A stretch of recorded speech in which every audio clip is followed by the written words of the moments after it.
Om Shanti 5 September 2024। मीठे बाबा बोले, मीठे बच्चे तुम मानंको एठारे प्रवृत्ति मार्गर स्नेह मिलुछि, कारण बाबा हृदयर सहित कहउछन्ति मोर संतान माने बाबांक ठारु संपत्ति मिलुछि। यही भली स्नेह देहधारी गुरु माने देई पारिबे नाही। आजिर प्रश्न, जेउ पिलामानंक बुद्धि रे ज्ञानर धारणा हेउछि, सूक्ष्म बुद्धि संपन्न अटंती, सेमानंकर लक्षण कौन होइथिबो? जेउ पिलामानंक बुद्धि रे ज्ञानर धारणा हेउछि, सूक्ष्म बुद्धि संपन्न अटंती, सेमानंकर लक्षण कौन होइथिबो? उत्तर, सेमानंकठारे अन्यमानंकु ज्ञान सुनाइबार शौक थिबो।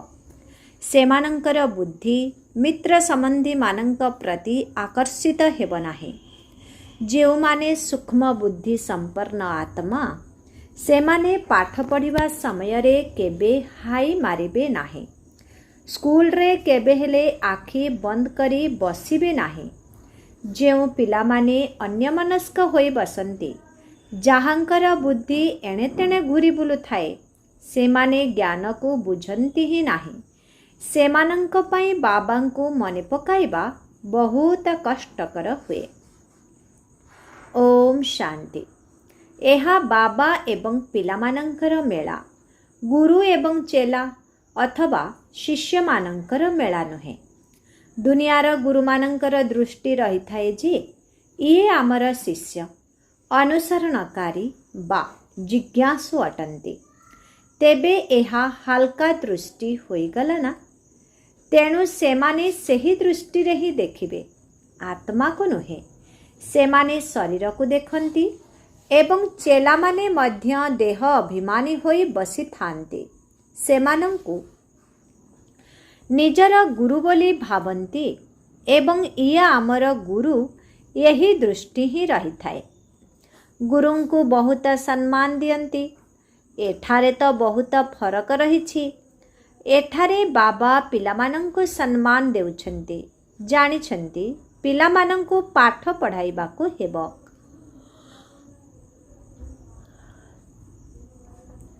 एही सृष्टि चक्र किपरि घुरुछि, बेहदर इतिहास भूगोल पिलामानंको बुझाइबाको हेबो। सेही गुरुमानंक हृदय रे पिलामानंक प्रति स्नेह न थाए, किंतु बाबांकर तो पिलामानंक प्रति बहुत स्नेह रहिछि एवं पिलामानंकर मध्य बाबांक प्रति स्नेह रहिछि। तुमे माने जानिछ, बाबा आमको सृष्टि चक्रर ज्ञान सुनाउछन्ते। सेमाने कौन सिखाउछन्ति? अधा कल्प शास्त्र आदि सुनांती, भक्तिर कर्मकांड करंती, गायत्री संध्या आदि सिखाई थांती। एठारे तो बाबा आसी निजर परिचय देउछन्ति। आमे बाबांको बिल्कुल जानि नथिलु, सर्वव्यापी बोली कही आसुथिलु। काहाकु भी पचार, परमात्मा केउठी अछन्ति? तुरंत कही देबे सिए तो सर्वव्यापी।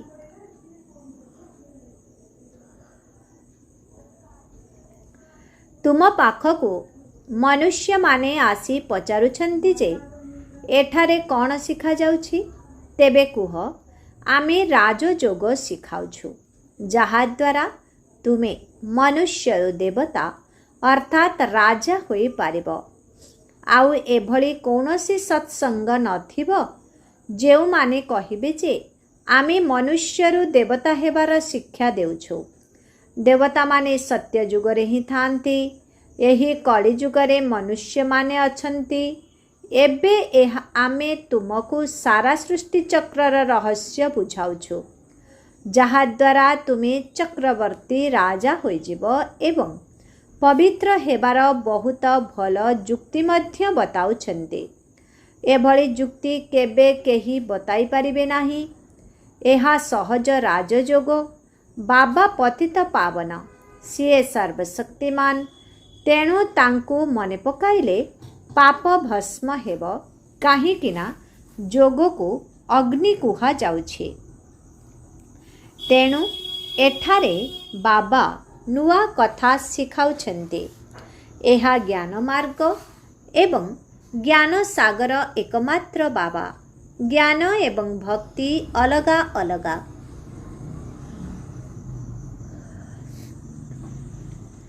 ଜ୍ଞାନ ଶିଖାଇବା ପାଇଁ ବାବାଙ୍କୁ ଏଠାକୁ ଆସିବାକୁ ପଡ଼ୁଛି, କାହିଁକିନା ସିଏ ଜ୍ଞାନର ସାଗର। ସିଏ ନିଜେ ଆସି ନିଜର ପରିଚୟ ଦେଉଛନ୍ତି ଯେ ମୁଁ ସମସ୍ତଙ୍କର ପିତା। ଏହି ବ୍ରହ୍ମାଙ୍କ ଦ୍ୱାରା ସାରା ସୃଷ୍ଟିକୁ ପବିତ୍ର କରୁଛି।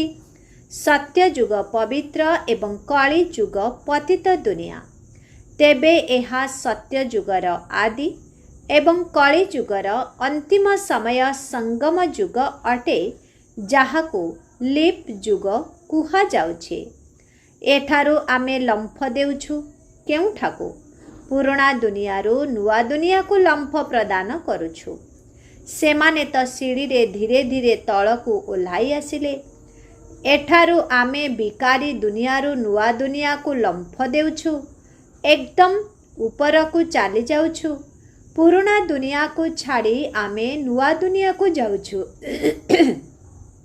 ଏହା ହେଲା ବେହଦର କଥା। ବେହଦର ପୁରୁଣା ଦୁନିଆରେ ଢେର ମନୁଷ୍ୟ ଅଛନ୍ତି। ନୂଆ ଦୁନିଆରେ ତ ବହୁତ କମ୍ ମନୁଷ୍ୟ ହେବେ, ଯାହାକୁ ସ୍ୱର୍ଗ କୁହାଯାଏ।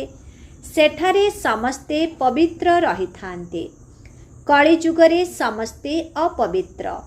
ରାବଣ ହିଁ ସମସ୍ତଙ୍କୁ ଅପବିତ୍ର କରୁଛି।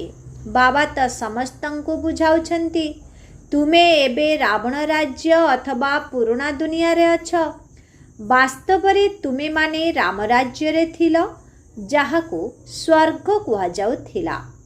ପୁଣି କିପରି 84 ଜନ୍ମର ଚକ୍ର ଲଗାଇ ତଳକୁ ଆସୁଛ, ତାହା ଆମେ କହିବୁ। ଯେଉଁମାନେ ଭଲ ବୁଦ୍ଧିମାନ ହୋଇଥିବେ ସେମାନେ ତୁରନ୍ତ ବୁଝିଯିବେ। ଯିଏ ବୁଝିପାରିବେ ନାହିଁ, ସେମାନେ ନିର୍ବୋଧ ସଦୃଶ ଇଆଡ଼େ ସିଆଡ଼େ ଚାହିଁଥିବେ। ଧ୍ୟାନର ସହିତ ଶୁଣିବେ ନାହିଁ। ସେମାନଙ୍କୁ ଅନ୍ୟମାନେ କୁହନ୍ତି, ତୁମେ ତ ନିର୍ବୋଧଙ୍କ ଭଳି ଅନ୍ୟମନସ୍କ ରହୁଛ।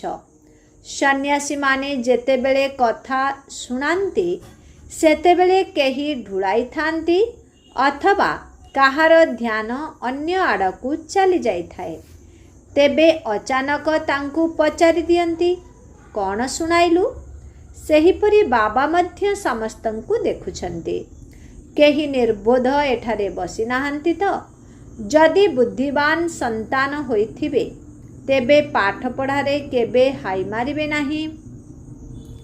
ସ୍କୁଲରେ କେବେ କେହି ଆଖି ବନ୍ଦ କରି ବସିବେ, ଏହିଭଳି କାଇଦା ନାହିଁ। ଯଦି ଏଭଳି କରୁଛନ୍ତି, ତେବେ ବୁଝିବାକୁ ହେବ ଯେ ଏମାନେ ଜ୍ଞାନକୁ ବୁଝି ନାହାନ୍ତି।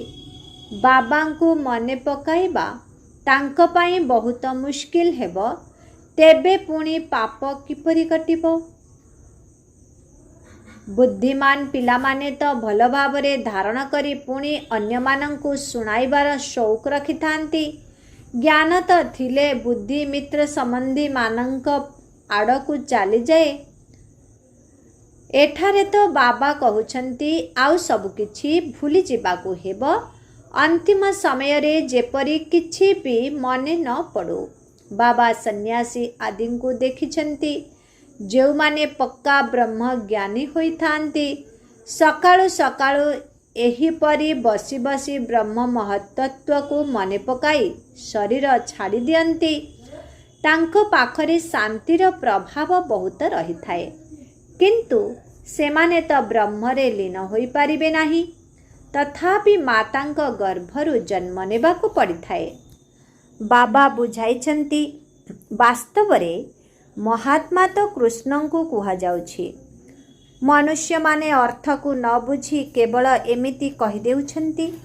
ବାବା ବୁଝାଉଛନ୍ତି, ଶ୍ରୀକୃଷ୍ଣ ସମ୍ପୂର୍ଣ୍ଣ ନିର୍ବିକାରୀ, କିନ୍ତୁ ତାଙ୍କୁ ସନ୍ନ୍ୟାସୀ ନୁହେଁ ଦେବତା କୁହାଯାଇଥାଏ। ସନ୍ନ୍ୟାସୀ ଅଥବା ଦେବତା କହିବା ତାର ମଧ୍ୟ ଅର୍ଥ ରହିଛି। ସନ୍ନ୍ୟାସୀ ଅଥବା ଦେବତା କହିବା ତାର ମଧ୍ୟ ଅର୍ଥ ରହିଛି। ଇଏ କିପରି ଦେବତା ହେଲେ? ସନ୍ନ୍ୟାସୀରୁ ଦେବତା ହେଲେ। ବେହଦର ସନ୍ନ୍ୟାସ କରି ପୁଣି ନୂଆ ଦୁନିଆକୁ ଚାଲିଗଲେ। ସେମାନେ ସମସ୍ତେ ତ ହଦର ସନ୍ନ୍ୟାସ କରୁଛନ୍ତି, ତେଣୁ ବେହଦକୁ ଯାଇପାରିବେ ନାହିଁ। ତାଙ୍କୁ ପୁଣି ବିକାରରୁ ପୁନର୍ଜନ୍ମ ନେବାକୁ ପଡ଼ିବ। ସେମାନେ ବେହଦର ମାଲିକ ହୋଇପାରିବେ ନାହିଁ। ରାଜା ରାଣୀ କେବେ ହୋଇପାରିବେ ନାହିଁ, କାହିଁକି ନା ତାଙ୍କର ଧର୍ମ ହିଁ ଅଲଗା। ସନ୍ନ୍ୟାସୀ ଧର୍ମ ଦେବୀ ଦେବତା ଧର୍ମ ନୁହେଁ। ବାବା କହୁଛନ୍ତି, ମୁଁ ଅଧର୍ମ ବିନାଶ କରି ଦେବୀ ଦେବତା ଧର୍ମର ସ୍ଥାପନା କରୁଛି। ବିକାର ମଧ୍ୟ ଅଧର୍ମ ଅଟେ ନା। ସେଥିପାଇଁ ବାବା କହୁଛନ୍ତି, ଏସବୁର ବିନାଶ ଏବଂ ଏକ ଆଦି ସନାତନ ଦେବୀ ଦେବତା ଧର୍ମର ସ୍ଥାପନା କରିବା ପାଇଁ ମୋତେ ଆସିବାକୁ ପଡ଼ୁଛି। ଭାରତରେ ଯେତେବେଳେ ସତ୍ୟଯୁଗ ଥିଲା, ସେତେବେଳେ ଗୋଟିଏ ଧର୍ମ ଥିଲା। ସେହି ଧର୍ମ ପୁଣି ଅଧର୍ମ ହୋଇଯାଇଛି। ଏବେ ତୁମେମାନେ ପୁନର୍ବାର ଆଦି ସନାତନ ଦେବୀ ଦେବତା ଧର୍ମ ସ୍ଥାପନ କରୁଛ। ଯିଏ ଯେତେ ପୁରୁଷାର୍ଥ କରିବ ସେତେ ଉଚ୍ଚ ପଦ ପାଇବ। ସେଥିପାଇଁ ନିଜକୁ ଆତ୍ମା ନିଶ୍ଚୟ କରିବାକୁ ହେବ। ଯଦିଓ ଗୃହସ୍ଥରେ ରହୁଛ, ତେବେ ମଧ୍ୟ ଯେତେ ଦୂର ସମ୍ଭବ ଉଠିବା ବସିବା ସମୟରେ ଏହି କଥାକୁ ପକ୍କା କରିବାକୁ ହେବ। ଯେପରି ଭକ୍ତମାନେ ସକାଳୁ ଉଠି ଏକାନ୍ତରେ ବସି ମାଳା ଜପ କରିଥାନ୍ତି, ତୁମେମାନେ ତ ସାରା ଦିନର ହିସାବ ବାହାର କରୁଛ। ଅମୁକ ସମୟରେ ଏତିକି ସମୟ ଯୋଗ କରିଲୁ, ସାରା ଦିନରେ ଏତିକି ବାବାଙ୍କ ସ୍ମୃତିରେ ରହିଲୁ, ମୋଟ ହିସାବ ବାହାର କରୁଛ। ସେମାନେ ସଚ୍ଚା ଭକ୍ତ ନୁହନ୍ତି, ତଥାପି ମଧ୍ୟ ସକାଳୁ ଉଠି ମାଳା ଗଡ଼ାଉଛନ୍ତି। ଅନେକଙ୍କର ବୁଦ୍ଧି ତ ବାହାରେ ଏଣେତେଣେ ଘୁରି ବୁଲୁଥାଏ। ଏବେ ତୁମେମାନେ ଜାଣୁଛ, ଭକ୍ତି ଦ୍ୱାରା କିଛି ବି ଫାଇଦା ମିଳୁନାହିଁ। ଏହା ତ ଜ୍ଞାନ ଅଟେ, ଯାହାଦ୍ୱାରା ବହୁତ ଫାଇଦା ହେବ। ଏବେ ତୁମର ଆରୋହଣ କଳା ହେଉଛି, ବାବା ବାରମ୍ବାର କହୁଛନ୍ତି ମନ୍ମନା ଭବ। ଗୀତାରେ ମଧ୍ୟ ଏହି ଅକ୍ଷର ଅଛି, କିନ୍ତୁ ତାର ଅର୍ଥକୁ କେହି ବି ବୁଝାଇ ପାରିବେ ନାହିଁ, ଉତ୍ତର ଦେଇପାରିବେ ନାହିଁ। ବାସ୍ତବରେ ଏହି ଶବ୍ଦ ଲେଖାଯାଇଛି ଯେ, ନିଜକୁ ଆତ୍ମା ଭାବି ଦେହର ସବୁ ଧର୍ମକୁ ଛାଡ଼ି ମୋତେ ମନେ ପକାଅ। ଭଗବାନ ବାଚ ରହିଛି ନା। କିନ୍ତୁ ସେମାନଙ୍କ ବୁଦ୍ଧିରେ କୃଷ୍ଣ ଭଗବାନ ଅଛନ୍ତି। ସିଏ ତ ଦେହଧାରୀ ପୁନର୍ଜନ୍ମରେ ଆସୁଛନ୍ତି। ତାଙ୍କୁ ଭଗବାନ ବୋଲି କିପରି କୁହାଯାଇପାରିବ? ତେଣୁ ସନ୍ନ୍ୟାସୀ ଆଦି କାହାର ବି ଦୃଷ୍ଟି ପିତା ପୁତ୍ରର ଦୃଷ୍ଟି ହୋଇପାରିବ ନାହିଁ। ଯଦିଓ ଗାନ୍ଧିଜୀଙ୍କୁ ବାପୁଜୀ କହୁଥିଲେ, କିନ୍ତୁ ତାଙ୍କର ପିତା ପୁତ୍ରର ସମ୍ବନ୍ଧ ବୋଲି କୁହାଯାଇପାରିବ ନାହିଁ। ସିଏ ତ ସାକାର ହୋଇଗଲେ ନା। ତୁମକୁ ବୁଝାଯାଉଛି, ନିଜକୁ ଆତ୍ମା ମନେ କର। ଏଠାରେ ଯେଉଁ ବାବା ବସିଛନ୍ତି, ସିଏ ହେଲେ ବେହଦର ବାପୁଜୀ। ଲୌକିକ ଏବଂ ପାରଲୌକିକ ଉଭୟ ପିତାଙ୍କ ଠାରୁ ବର୍ଷା ମିଳିଥାଏ। ଆଚ୍ଛା, ଭାରତର ରାଜଧାନୀ ଫେରି ଆସିଛି, କିନ୍ତୁ ଏହାକୁ ତ ବର୍ଷା ବୋଲି କୁହାଯାଇପାରିବ ନାହିଁ। ବର୍ଷା ଅର୍ଥାତ୍ ସୁଖ ମିଳିବା ଦରକାର ନା। ବର୍ଷା ଦୁଇ ପ୍ରକାରର, ଗୋଟିଏ ହେଲା ହଦ୍, ଅନ୍ୟଟି ବେହଦ ବାବାଙ୍କର। ବ୍ରହ୍ମାଙ୍କ ଠାରୁ ମଧ୍ୟ କୌଣସି ବର୍ଷା ମିଳୁନାହିଁ। ଯଦିଓ ଇଏ ସମସ୍ତ ପ୍ରଜାଙ୍କର ପିତା ଅଟନ୍ତି, ତାଙ୍କୁ ଆଦି ପିତା ବୋଲି ମଧ୍ୟ କହୁଛନ୍ତି, କିନ୍ତୁ ସିଏ ନିଜେ କହୁଛନ୍ତି, ମୋ ଠାରୁ ତୁମକୁ କିଛି ବି ବର୍ଷା ମିଳୁନାହିଁ। ଯଦି ଇଏ ନିଜେ କହୁଛନ୍ତି, ମୋ ଠାରୁ ତୁମକୁ କିଛି ବର୍ଷା ମିଳିପାରିବ ନାହିଁ, ତେବେ ସେହି ବାପୁଜୀଙ୍କ ଠାରୁ ତୁମକୁ କି ବର୍ଷା ମିଳିବ? କିଛି ବି ନୁହେଁ। ଇଂରେଜମାନେ ତ ଚାଲିଗଲେ। ଏବେ କ'ଣ ଅଛି? ଖାଦ୍ୟ ଅନଶନ, ପିକେଟିଂ, ଆନ୍ଦୋଳନ ଆଦି ହେବାରେ ଲାଗିଛି। କେତେ ମାଡ଼ପିଟ ହେବାରେ ଲାଗିଛି। କାହାର ଭୟ ନାହିଁ। ବଡ଼ ବଡ଼ ଅଫିସରମାନଙ୍କୁ ମଧ୍ୟ ମାରିଦେଉଛନ୍ତି। ଏଠାରେ ସୁଖ ପରିବର୍ତ୍ତେ ଆହୁରି ଦୁଃଖ ଅଧିକ ରହିଛି। ତେଣୁ ବେହଦର କଥା ଏହିଠାରେ ହିଁ ଅଛି। ବାବା କହୁଛନ୍ତି, ପ୍ରଥମେ ଏହି ନିଶ୍ଚୟ ପକ୍କା କର ଯେ ମୁଁ ଆତ୍ମା, ଶରୀର ନୁହେଁ। ବାବା ଆମକୁ ପୋଷ୍ୟ କରିଛନ୍ତି। ଆମେ ବାବାଙ୍କର ପୋଷ୍ୟ ସନ୍ତାନ। ତୁମମାନଙ୍କୁ ବୁଝାଯାଇଛି ଯେ ଜ୍ଞାନର ସାଗର ବାବା ଆସି सृष्टि चक्रर रहस्य को बुझाउछन्ति, जेउ रहस्य को आउ केही भी बुझाई पारिबे नाही। बाबा कहउछन्ति देह सहित देहर सबु धर्म को भूली मोते मने पकाओ। तुमको निश्चित भावरे सतो प्रधान हेबाकु पड़िबो। ए कथा तो जानिछ जे पुराना दुनिया विनाश हेबाकु जाउछि, नुआ दुनिया रे बहुत कम मनुष्य रहिबे। केउंटी एते कोटी आत्मा आउ केउंठी 9 लक्ष, तेबे एते सबु कुआडे जिबे? एबे तुमर बुद्धि रे अछि जे आमे सबु आत्मा माने उपरे थिलु, पुणी एठाकू अभिनय करबा को आसीछु। आत्मा को ही अभिनेता बोली कुहाजिबो। आत्मा एही शरीर सहित अभिनय करुछि। आत्मा को कर्मेंद्रिय दरकार ना। आत्मा केते छोट, 84 लक्ष जन्म नुहे। प्रत्येक जदि 84 लक्ष जन्म नेबे तेबे पाठ रिपीट किपरि करिबे? किछि भी मने रहिबो नाही। सबु किछि स्मृति रु बाहर को चली जिवो। 84 जन्म मध्य तुमर मने रहु नाही, भूली जाउछ। एबे तुम मानंकु बाबांक सहित जोग लगाई पवित्र निश्चित हेबा को पड़िबो। एही जोग अग्नि द्वारा विकर्म विनाश हेबो। एही निश्चय मध्य रहिछि जे आमे बेहदर बाबांक ठारू कल्प कल्प बेहदर वर्षा नेउछु। एबे पुणी बाबा कहउछन्ति मोते मने पकाओ, तेबे तुमे माने स्वर्ग को जीव, काहेकि ना मु ही पतित पावन अटे। तुमे माने बाबांकु डाकुथिल ना, तेणु बाबा पवित्र करिबा पई आसीछन्ति। देवता माने पवित्र, मनुष्य माने पतित अटन्ति। एबे पुणी पवित्र होई शांति धाम को जीवाकु हेबो। तुमे माने शांति धाम जीवाकु चाहुछ ना, सुख धाम को आसीबाकु चाहुछ। सन्यासी माने तो कहउछन्ति सुख काकविष्ठा समान, आमर शांति दरकार। तेणु सेमाने सत्य जुगरे केबे भी आसी पारिबे नाही। सत्य जुगरे पवित्र प्रवृत्ति मार्गर धर्म थिला। देवता माने निर्विकारी थिले, पुणी सेही माने ही पुनर्जन्म नेई नेई पतित होई जाइछन्ति। एबे बाबा कहउछन्ति तुमको निर्विकारी हेबाकु पड़िबो। स्वर्ग को जीवाकु हेले मोते मने पकाओ, तेबे तुमर पाप कटि जिवो। तुमे पुण्य आत्मा होई सुख धाम शांति धाम को चली जिवो। सेठारे शांति भी थिला, सुख भी थिला। एबे हेउछि दुख धाम। पुणी बाबा आसी सुख धामर स्थापना करी दुख धामर विनाश करुछन्ति। चित्र मध्य तुम सम्मुखरे अछि, तेबे कुह एबे तुमे माने केउठारे अछ? एबे कलिजुगर शेष समय, विनाश तुम सम्मुखरे उपस्थित। सबु विनाश होई बाकी आउ छोटिया अंशटिए रहिछि। एते राष्ट्र तो सेठारे रहिब नाही। एही सबु विश्वर इतिहास भूगोल बाबा बसी बुझाउछन्ति। एहा पाठशाला अटे। भगवान उवाच प्रथमे प्रथमे बाबांकर परिचय देबाकु हेबो। एबे कलिजुगरे अछु, पुणी सत्य जुग को जीवाकु हेबो। सेठारे तो सुख ही सुख रहिबो। केवल जन को मने पकाइबा ही अभ्यविचारी जोग अटे। एथिरे शरीर को मध्य भूली जिबाकु हेबो। आमे शांति धामरु आसीछु, पुणी आमको शांति धाम जिबाकु हेबो। किंतु सेठाकु केही पतित जाई परिबे नाही। बाबांकु मने पकाई पकाई पवित्र होई तुमे माने मुक्ति धाम को चली जिवो। एही कथा भल भाबरे बसी बुझाइबाकु पडुछि। आगरु एते सबु चित्र नथिला। बिना चित्र रे मध्य संक्षेप रे बुझा जाउथिला। एही पाठशालारू मनुष्यरू देवता होई जीवाकु हेबो। एही ज्ञान हेउछि नुआ दुनिया पई। ताहाकु बाबा ही देबे ना। बाबांकर दृष्टि पिलामानंक उपरे रहुछि।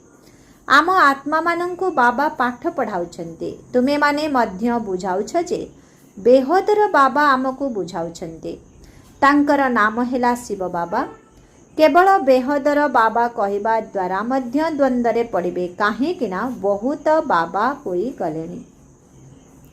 म्युनिसिपालिटीर मेयरंकु मध्य बाबा कहउछन्ति। बाबा कहउछन्ति मु एई ब्रह्मांक शरीर को आसिले मध्य मोर नाम शिव ही अटे। मु एही रथ द्वारा तुम मानंकु ज्ञान देउछि। एहांकु पोष्य करिछि, जाहांकर नाम प्रजापिता ब्रह्मा रखिछि एहांकु मध्य मो ठारु वर्षा मिलुछि। अच्छा मिठे मिठे शिखी लधे संतान मानंक प्रति मातपिता बाप दादांकर मधुर स्नेह संपन्न शुभेच्छा एवं सुप्रभात। आत्मिक पितांकर आत्मिक संतान मानंकु नमस्ते। आत्मिक संतान मानंकर आत्मिक पितांकु ओम शांति। नमस्ते नमस्ते नमस्ते नमस्ते। शुक्रिया बाबा शुक्रिया। ओम शांति। धारणा पाई मुख्य सार 1 नंबर। एबे पुराणा दुनियारू नुआ दुनिया को लंफ देवार प्रवेश समय।